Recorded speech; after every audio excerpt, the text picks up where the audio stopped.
Hello everyone, welcome to our channel. Telugu రాష్ట్రాల వాతావరణ పరిస్థితులు ఏంటి, వర్షాలు కురిసే అవకాశాలు ఉన్నాయా లేదా తెలుసుకునే ముందు మీరు ఇంకా మన ఛానల్ కనుక సబ్స్క్రైబ్ చేయనట్లయితే వెంటనే సబ్స్క్రైబ్ చేయండి.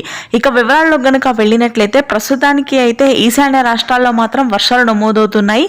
హిమాచల్ ప్రదేశ్, ఉత్తరాఖండ్, ఒరిస్సా, పశ్చిమ బెంగాల్ ప్రాంతాల్లో భారీ వర్షాలు కురుస్తున్నాయి. బంగాళాఖాతంలో ఏర్పడిన అల్పపీడన ప్రభావంతో ముఖ్యంగా ఉత్తరాఖండ్ కానీ ఉత్తరప్రదేశ్, హిమాచల్ ప్రాంతాల్లో భారీ నుంచి అతి భారీ వర్షపాతం నమోదవుతుంది.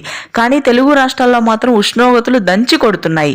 ముఖ్యంగా చూసుకున్నట్లయితే రాయలసీమ వ్యాప్తంగా కూడా మార్చి చివరి వారంలో నమోదయ్యే ఉష్ణోగ్రతలు ప్రస్తుతానికే నమోదవుతున్నాయి.